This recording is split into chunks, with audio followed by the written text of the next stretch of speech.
Welcome back to Nostalgianomics. Today I thought we could take a break from the Pokemon talk and take a look at how the rest of the TCGs on the market are performing. As we all know, Pokemon is an extremely strong bull market right now, especially with all of modern sealed booster boxes for this year. However, how are all of the other markets performing? How is the Magic market, Yu-Gi-Oh, Lorcana, One Piece, Dragon Ball, Star Wars, all that good stuff? So today we're going to look at all the data on how everything's performing this year. I will give some of my opinions and some of my takes on why I believe these things are happening and what I see happening for the future. However, I'm not an expert in all these TCGs. I'm not pretending to be, right? Don't take any of this as investment advice or, do your own research, your own due diligence, make your own decisions and all this stuff. But I at least wanted to get the data out there so everyone could see how everything is performing and kind of get an overall look at how other markets are doing in this extremely strong Pokemon market. So here we go. First up, we've got One Piece. So as you guys know, I was invested in One Piece all the way up until OP5, Awakening of a New Era.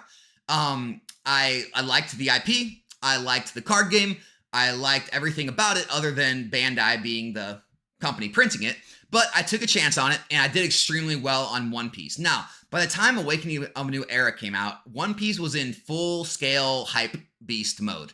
And the box immediately ran to like $200 plus out of the gate. It was very hard to find around $100 like the other boxes were. And also a little after that time, there started to be rumors of reprints coming.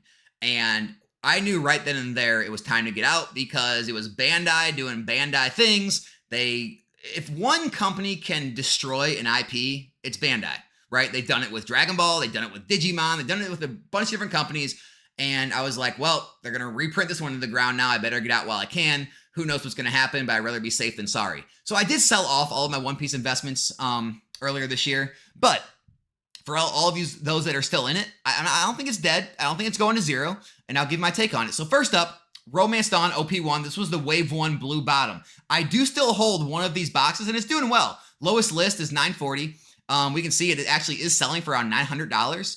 It hit highs 1,000 plus, but it hasn't retraced that far, and it's actually holding up extremely well. So, yeah, I think One Piece, the first wave blue bottom is always going to be kind of held as that top tier collectible in the hobby, and I think it's always going to do extremely well. Now, Wave 2, the white bottom, the one that went through all the reprints, right? This box was up in like the $300-400 range for a while. It's crashed all the way back down in the under $200.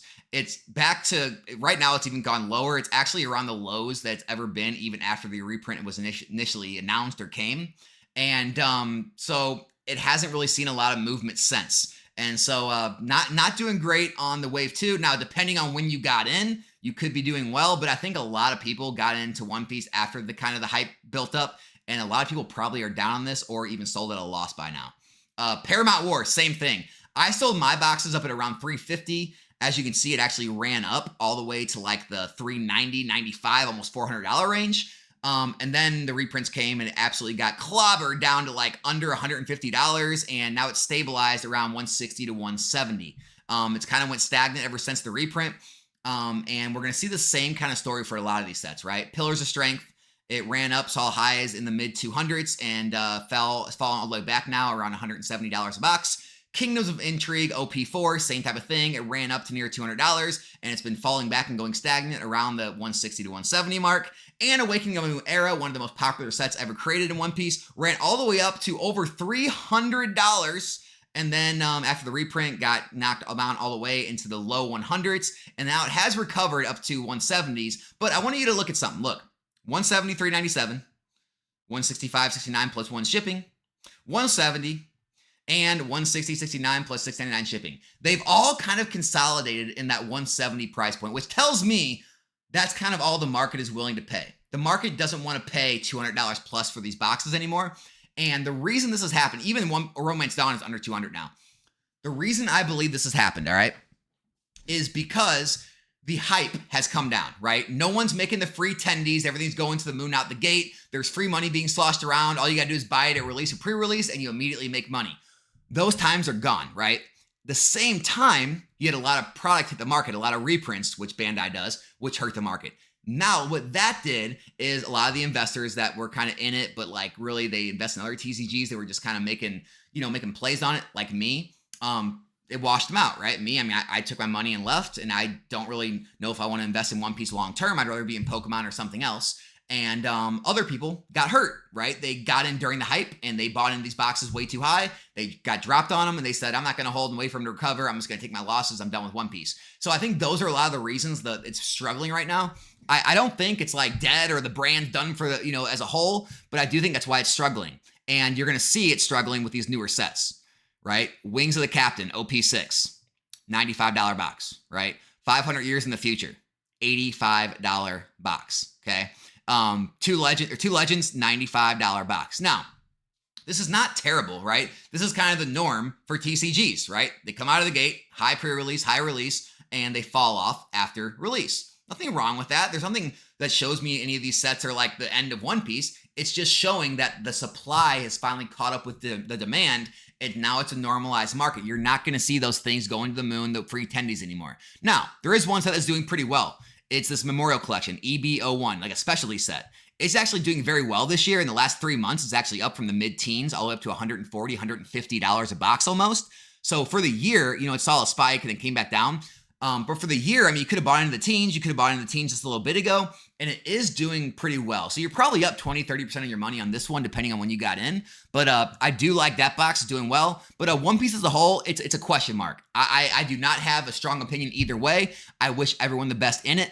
Could continue to do well in the future. Bandai could continue to just reprint and overprint into the ground, and they could destroy it like they have other good IPs. Time will tell on One Piece. All right, next up. Let's look at Lorcana. So Lorcana, I've been, negative against. I haven't really been a believer in. And I still don't know if I am or not, but I will say Lorcana has a very strong playing community. The actual gameplay is very loved, and they're even stealing players now from Magic and Yu-Gi-Oh! Coming to Lorcana. They have good tournaments. The prize pools are high, backed by Disney. And so the gameplay is really strong. The collector market's pretty strong. They have a lot of cards graded, a lot of cards sold in the collector market. But the sealed market has been very stagnant ever since reprint started coming on this too. So, it was really high, first chapter, $300, $400, $500 a box, got crushed in a reprint, recovered, kind of came back down. And now it's kind of went stagnant around the 220, 225 mark. Honestly, if you're wanting to buy into Lorcana, these are the kind of things you're wanting to look for when you buy into a set. It's went stagnant now for a long period of time. It's kind of done with its major drops. Could be time to buy in, but as far as Lorcana for the year, you're probably not making any money on it this year. Rise of the Floodborn, same type of thing. The reprints came and it just crushed it into the ground. It did see lows in the 110s though, and it has recovered now into like 140. So realistically, if you bought in after the reprints, you're probably up on the set a good 20, 30%. And so you might be doing okay on the set depending on when you got in. Into the Inklings, nothing to say about it. It is a newer set. It came down after release, but that doesn't really say anything. It's been kind of stagnant. It's holding up over $110 a box. I think that's strong. Now, Ursula's Return, let's not lie, this set's performing poorly. It's still dropping after release. There's no end in sight. It could be one of the first boxes to drop under $90. It could go into the 80s. And it's just not as loved as other sets. So Ursula's Return not performing good. And then the brand new set, Shimmering Skies, it's dropping after release, but it's still selling over $100. I think that's strong, looking pretty good. Lorcana as a whole, it's holding up pretty well. It's not getting crushed. It's not going to the moon. Looks healthy. Looks like it's pretty healthy market, right? The bad sets are going to drop. The good sets are going to remain, pretty much around 110. And then the great sets, like the first chapter or the Rise of the Floodborn, they're going to rise a little bit. So, that's how I see Lorcana. Could do well. I'm still undecided on it. I'm not jumping on Lorcana bandwagon yet, but, I do think it's doing better than I thought it would, is what I'm going to say. So good for Lorcana fans out there. Hope you guys continue to do well. Yu-Gi-Oh! So, not even going to look at the new Yu-Gi-Oh! Sets. I've been told by people in the Yu-Gi-Oh! Community, you don't want to invest in new Yu-Gi-Oh! Most all of it doesn't do well, so I don't invest in it. However, I did put money into this 25th anniversary products, right? The Legendary Collection, LOB, Metal Raiders, Spell Ruler, Pharaoh Servant, and Invasion of Chaos. My play on this was basically a pure nostalgia play, right? I just feel like enough people are going to want to open their childhood sets. The old ones are too expensive. And so I like the idea of opening the reprint versions for way cheaper. And you've been doing okay on these. I would say okay, right? Very well on LOB, but okay on the rest. So Legendary Collection, you could have picked this up any time for like the mid-20s. Now it's up in like the low to mid-30s. Maybe you're up a good 20-30%. Dollar amount, you're not up that much. Well, depending on how much you bought, you could be up quite a bit. But you're doing okay, right? You're up on your money, right? 20-30%, not too shabby. We're going to come back to LOB. But Metal Raiders, you're up pretty good, actually. So Metal Raiders boxes were in like $50-$55 range at release. And now they're going for like the mid 70s, like $75 is what they're selling for. You can see like in some confirmed sales here, a lot of 75, they're selling pretty well. And so you're probably up about 40% of your money. 40% on your money on a set like this is very well in the first year. I personally see these continuing to perform very well into the future. I think all of these will be $100 plus boxes, but very good so far. Now, Spell Ruler, around the mid 60s, Pharaoh Servant, mid 60s, and Invasion of Chaos, mid 60s. All of these, they're not really performing crazy well. Obviously you're up from when you could have bought them. A lot of these were actually in the 50s and 40s when they were released. You can see here 50s and 40s. I bought most of mine by the case. You could have picked them up easily for $50 each. And so technically, yeah, you're up. You could say you're up 20+% on them. And so, realistically, you could probably sell your boxes now and get out with, making a little bit of money, maybe breaking even. But I do continue to see these rising into the future. I think, again, all these will be $100 boxes in the future because of the nostalgia reasons. People want to open them. But as of right now, you're making a little bit. You're not down, so it wasn't a bad play. But Legend of Blue Eyes, you are crushing it on. I luckily do have a couple cases of Legend of Blue Eyes. I'm happy I have them. Because, yeah, I bought into them back at like around $70, $75. You could have bought them literally, on TCG Player full market price for like around 80. And so you could be up anywhere from like 90 to 100% gains in just 1 year on LOB. I mean, beating pretty much any Pokemon gains other than like 151. Yeah, Legend of Blue Eyes, absolutely crushing it. I would say this Yu-Gi-Oh play as a whole, it's actually not bad, right? You're up on everything. You're up really well on Legend of Blue Eyes, doing pretty well in Metal Raiders and Legendary Collection. I think anyone who bought into this play with me, you're happy with your play and you're doing extremely well. So that's how the Yu-Gi-Oh 25th anniversary market is performing. Let's go ahead, jump to Magic. So guys, don't know anything about Magic. Fair warning, not invested in any of it, but I thought we could look at how the sets this year are performing and get kind of an idea on how this whole thing works. So basically Ravnica Remastered collector boxes. I took the collector boxes because the draft boxes, play boxes, they're not really seeing the crazy moves. It's more the collector boxes. And so Ravnica Remastered, right, released in the high 200s, dropped all the way down in the mid 200s, and now we're seeing it sell over $300. So depending on when you got in, you're probably anywhere from 10 to 20% up on this set. So good set, did well, you're making money, right? Now, Carl of Manor, Murders of Carl of Manor, released, same type of thing, released in the mid 200s, and it has been done nothing but go down. Now it's finally starting to stagnate around the 160 range, 165, but you are definitely down in this set. If you bought at release, you're down quite a bit from the 230, 240 range all the way down to 160. Yeah, I don't know, 30% plus drop. Not too great. This is like a weird like Clue Ravnica edition that was released. It's not a collector box or anything, but it didn't do well at all. It's basically almost dropped in half. Not too great. Now, Universes Beyond Fallout. This is where you really cashed in. So, pre-release is down around $250. Even after pre-release, the open market was like 340s, 350s. You are now seeing this sell for $590. Oh no, I said sell, guys, not list. Sell at $590, $600. So you probably at least doubled your money, if not like 110, 120% on your money with this product. Absolutely crushed it if you're in Fallout.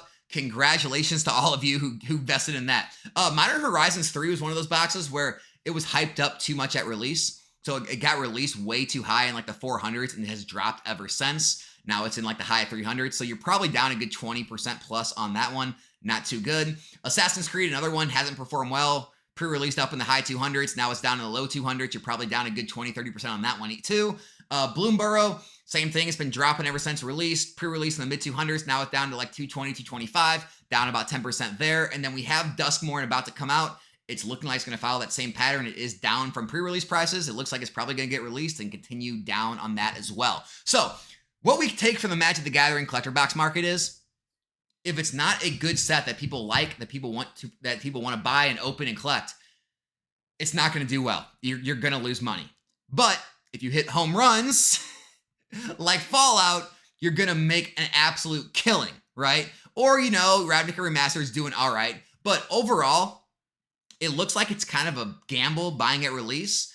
Now, like other collector boxes have done well over time. And so honestly, like you might miss out on the strategy I'm about to tell you. You might miss out on things like Fallout, but the strategy might be to wait after release, after pre-release till things fall and buy in kind of after that. Because if you bought in after that, you're not really down on many of these boxes, right? You may be down a little bit on Modern Horizons 3 still. If you bought kind of after that big fall, bought around the 380 range, now it's selling for 370, you're kind of almost even.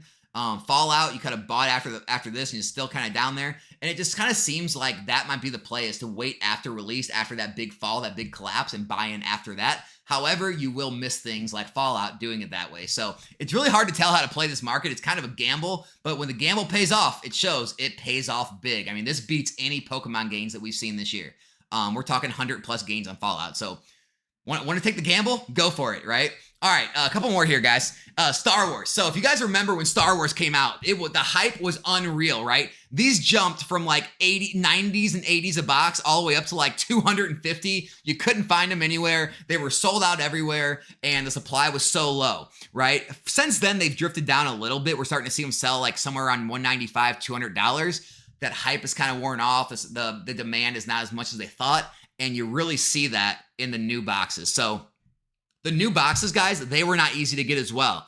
I know I tried to order them through my Pokemarts distribution program I'm in, and he didn't even get enough supply from distributors to distribute them to everyone because he didn't get enough. And supply was super low on this box too. However, the demand was not the same, and it's crashed. It's come all the way down to like under $90 a box. The Twilight of the New Republic new set coming out, it's been going straight down ever since it got announced. It's down to 110 at pre-release. It doesn't get released till November. I would expect this box to get released under $100. It'll probably continue to trend down into the low 90s, maybe 80s as well. I just think Star Wars had a lot of hype, and I don't think it's living up to the hype in my opinion. And I think there's too many other TCGs competing with it for it to continue to do well. So I don't really see the greatest future for Star Wars, but hey, you're welcome to disagree with me. I love Star Wars. I'm a massive Star Wars fan. I'm just giving you my take on this TCG. That's all. Last but not least, I wanted to talk about Dragon Ball. So, guys, Dragon Ball Z, they've tried it a million times. They tried it with Dragon Ball Z, Dragon Ball GT, Dragon Ball Super. They're trying it again with this Fusion World. Guys, they can't get it right. You know, Bandai just can't bring this IP to life. Fusion World, box number 1, right? Absolutely collapsed. It's going for $73, right? It was pre-releasing at, mid 100s, right? Ran all the way up in the 200s and has collapsed and went stagnant ever since. The second set, Blazing Aura, even worse. It's down in the 50s. It's literally selling for $50.99. And then this Raging Roar down in the 50s. So no love for the Dragon Ball Z, TCG, Dragon Ball Super, Dragon Ball Fusion World, whatever you want to call them. They just cannot find one of these TCGs to make it. And it's got an extremely strong IP behind it. And so this new set coming out, FBO4 Ultra Limit, it's pre-selling for $86. In my opinion, I probably wouldn't buy it. I think it's probably going to do something like these sets have done. And so be careful with that. Now, talking about a major IP not performing well and showing things like Lorcana and One Piece, major IPs, right? Not doing a ton, right? They're kind of going stagnant, not a lot of demand. I mean, there's demand, but they're not really going to the moon anymore. MetaZoo. We got to talk about MetaZoo. Hey, you can pick up a UFO box for $23.75 because it's an absolute dead TCG. However, let's talk about it. Apparently, someone from the Pokemon community, Charlie Herlocker, has apparently purchased MetaZoo. Who knows if other people from the Pokemon community are going to be involved or other people from TCGs are going to be involved with him. But the company, the IP has been bought, and apparently they're going to try to revive MetaZoo. Now, my personal opinion, I don't think it can be done. Before it had Rudy behind it, Alpha Investments, one of the biggest hype channels on all of TCGs. And, it was new, it was fresh, and there was less competition, right? You're seeing IPs like Dragon Ball, like Star Wars, not being able to compete in this market. You're even seeing Lorcana and One Piece, they're doing well. They're surviving, but they're even struggling to find enough consumer base. Magic the Gathering and Pokemon are doing good, but they're the biggest, right? Even Yu-Gi-Oh struggles. And so I don't see a space for One Piece in this market, or not One Piece, for MetaZoo in this market. In my opinion, the card art, everything about it looks completely outdated. You know, I've said it before, it's like worse than 90s Pokemon cards, right? It's just an outdated art form. Nowadays, you know, I mean, I think you got to have full art, texturing, some kind of secret rare shininess going for it. And MetaZoo, in my opinion, didn't provide that. It's got a very small, you know, kind of cult following. And so, like, you know, keeping the print run small, you can kind of pump the price of the actual products up to make it look like it's doing well. But if they printed anywhere near as much as some of these other TCGs print, I don't think it would hold up with the price points at all. But apparently Charlie and some other people think they can revive it, think they have some good plans for it. I wish them all the best. In my opinion, I don't think it holds up with the TCGs we have. I don't think the IPs we have it holds up to. And so I don't see MetaZoo being able to be revived. But hey, I'm always willing to be proven wrong. I won't be putting my money in it, but I will be rooting for them, and I will be rooting for anyone that does put money into it. That's just my take. So guys, that is my take on the market. That is all the data that's out there right now. I think the data pretty much shows Pokemon across the board is outperforming everything as a whole, right? I showed in a video prior to this, every set from XY, Sun and Moon, Sword and Shield, and Scarlet and Violet booster boxes are up except Rebel Clash, and Rebel Clash was almost even. So every single set across modern Pokemon is all up this year, most of them being between 20 to 30% plus. With these other games, you see some things like Yu-Gi-Oh! LOBs doing extremely well, right? Or you'll see Magic the Gathering with Fallout doing extremely well. You know, you'll see, Lorcana is holding up. One Piece is holding up. Some of the sets are starting to rise a little bit. Dragon Ball and Star Wars aren't doing good at all. You look at all these games and it's like they have a set here or there that pumps and does well, or some of the sets are starting to trend up. But by and large, nothing is as proven as Pokemon, and nothing is doing as well as Pokemon across the board, right? Nothing is as reliable is what I want to say. And so I still stand by putting my majority of my money into Pokemon. I think some of these things, if you kind of know what you're looking for, and some of these other TCGs, you can kind of hit the jackpot. Things like Fallout, things like Yu-Gi-Oh! LOB, and you can do extremely, maybe that One Piece specialty collection, that EBO1, you can do really well on it. But otherwise, I think like investing across the board, Pokemon is still king. And I still hold true that that's what I believe, and that's where the majority of my money will continue to go. But I'm happy to hear from any of you guys that are invested in any of these other products and how you're doing in them. I hope everyone does do well, doesn't get hurt in them, does make money. But that's the video, guys. I hope it helps kind of give a clear picture of what else is going on out there. And I hope to see you guys all back here in a new video soon. Make sure to subscribe to the channel if you're not yet. I'm out.